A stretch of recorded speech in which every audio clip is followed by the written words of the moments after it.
연주하고 무대에서 뭐 경험도 많았던 곡이어서 설명할 수 있는 기회여서 좋을 것 같은데요. 우선 이 곡에 대한 뭐 배경 지식은 이제 다 아실 테지만 또 한 가지 정도 팁을 드리자면 이 곡이 전반적으로 이제 6개가 굉장히 안정적으로 이제 들었을 때 느낌이 드는 곡은 사실 5번 외에는 없습니다. 굉장히 비극적이고 혹은 굉장히 어떤 나락으로 떨어진 듯한 그런 느낌의 이제 번호도 있고요. 왜냐하면 이 곡 자체가 라흐마니노프가 경제적으로 굉장히 어려워서 심적으로도 그렇고 이제 정신적으로도 불안하던 시기에 하필이면 여행에서 가진 돈을 모두 도난 사건으로 잃어버렸을 때 그래서 급하게 써서 이 곡을 출판을 해서 자기가 돈을 벌어야 되기 때문에 쓴 곡 중에 이제 하나거든요. 그렇기 때문에 일단 그거를 좀 염두에 두시면 좋을 것 같습니다. 시작에 이제 보면 여기가 이제 악보에 안단티노라고 있는데 이제 그 안단티노 뜻은 다 아실 겁니다. 그렇지만 이 안단티노를 얼만큼 설정을 하느냐가 좋긴 한데 이게 출판사에 따라서 또 다를 수도 있지만 제가 쓰는 부제노트에는 안단티노하고 옆에 72라는 마킹이 있어요, 템포가. 그래서 저는 이제 그거에 맞춰서 연습을 좀 많이 해봤었어요. 근데 딱 제가 생각했을 때 그 72가 딱 적절한 것 같아요, 안단티노에. 왜냐? 너무 느리지도 않고 그렇다고 너무 빠르지도 않아요. 그렇기 때문에 그거에 맞춰서 한번 연습을 해보시는 게 좋습니다. 그리고 가장 중요한 거는 역시 리필 플랫이거든요. 저는 이거를 어떤 식으로 이제 연상을 했냐면 라흐마니노프 이제 협종 2번 봤을 때 요 F의 울림이 있잖아요. 요거를 좀 연상시키면 더 좋을 것 같다는 생각을 하거든요. 그래서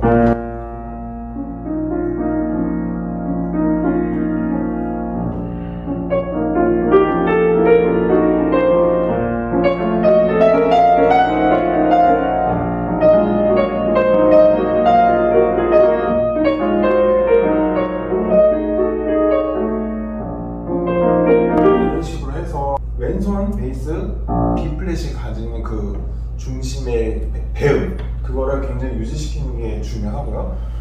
또 한 가지로 그 배음과 동시에 나오는 일단 이 소리는 굉장히 좀 자신 있게 나와야 될 것 같아요. 왜냐면 일단 멜로디 라인이 되게 단성음악처럼 나오고 있는 부분이기도 하고 또 굉장히 또 섬세하게 길게 이끌고 가야 되거든요. 그래서 여기서 이제 섬세하게 들어야 될 포인트는 어떤 포인트냐면 악보에 보시면 4분음표들이 있습니다.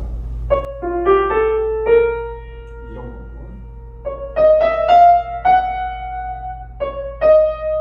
이런 부분들 굉장히 섬세하게 들으시고 또 어떻게 들어야 될 것인가 이제 얘기를 하자면 이거랑 느낌이 완전 다르거든요. 그렇기 때문에 그 긴 음을 단지 노래하는 게 아니라 그 마디에 따라서 앞과 뒤에 느낌에 따라서 그 음을 조금 더 힘을 주면서 노래를 할 것인지 아니면 힘을 빼고 노래할 것인지를 생각해 보시면 굉장히 좋을 것 같습니다. 다음 이제 첫 페이지에서 한 가지만 이제 더 얘기하자면 첫 페이지의 마지막 마디에서 앞과 다른 굉장히 분위기 전환, 화성 변화가 있고 근데 또 악상은 아이러니하게도 피아노입니다. 그러니까 그럴 때는 이제 어떠한 생각을 이제 많이 하게 되니까 왜 작곡가는 앞에 보면 처음에 시작을 피아노로 시작을 했고 크레센도만 좀 있다가 다시 그래도 피아노였다. 도대체 여기서 이제 뭐를 표현하고자 하는 건가 했는데 저는 이게 라흐마니노프의 어떤 이 당시의 심적과 굉장히 관계가 있다고 생각해요. 이러지도 저러지도 못하는 어떤 자기의 그 마음이 이 작곡 기법에도 들어가 있지 않나 저는 싶거든요. 그렇기 때문에 그런 표현을 굉장히 이제 이 곡을 할 때 그게 연주자의 그런 게 다 들어가 있으면서 이게 소리로 표현을 해주셔야 되고요. 분위기 전환할 때는 저 같은 경우는 소프트 페달을 조금 썼습니다. 원래 소프트 페달을 안 밟을 경우에도 분위기 전환을 할 수 있는 능력이 된다면 그건 너무너무 좋지만 만약에 소프트 페달을 이용하신다고 한다면 굉장히 또 극단적으로 분위기를 좀 바꿔주시면 오히려 더 좋을 것 같습니다.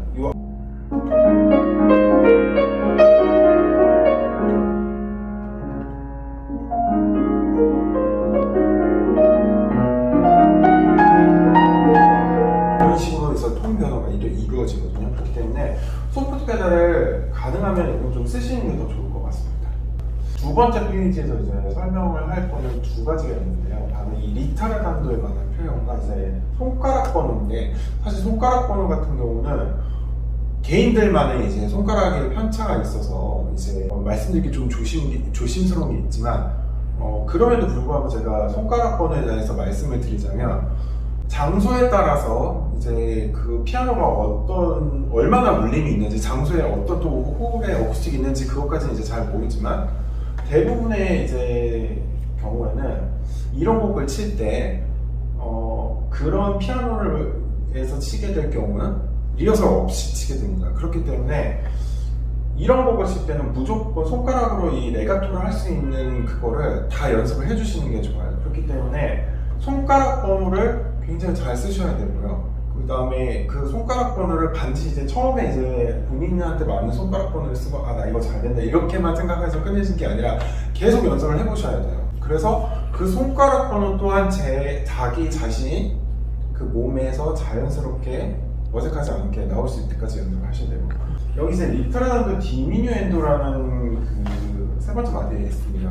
대부분의 작품들 보면 리타르단도가 있고 그 다음에 최소 어템포라는 표현이 나오는데 이 곡은 없습니다.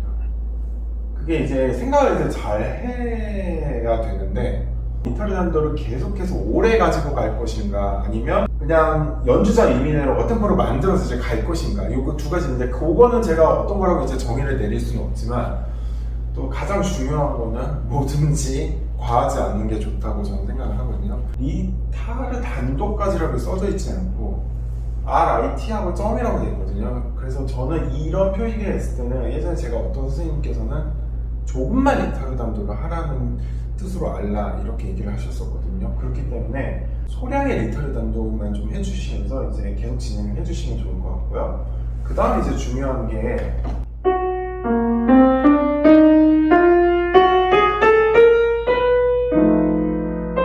이 구간 같은 경우 흔히 이제 이런 말을 이제 사람들이 할 때가 있습니다. 공기 반 소리 반. 근데 그 말을 이제 왜 하냐 하면, 섹션마다 느낌과 소리를 다 이제 다양하게 표현을 해야 되잖아요. 근데 이제 이 구간 같은 경우는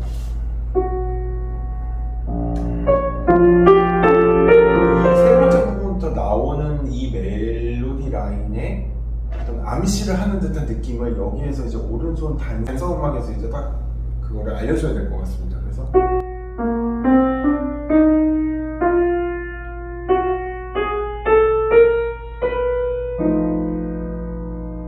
최소한대로 손가락 그 끝과 건반의 밀착이 간격이 많이 띄어지지 않는 상태에서 굉장히 붙여서 연주를 하는 게 좋고요. 그 대신에 메조포르 정도라는 거 정도는 연주해 주시는 게 좋을 것 같습니다.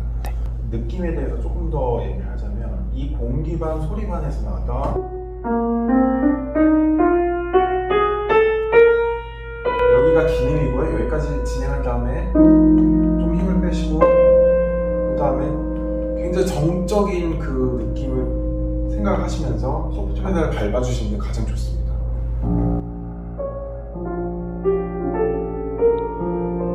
그 다음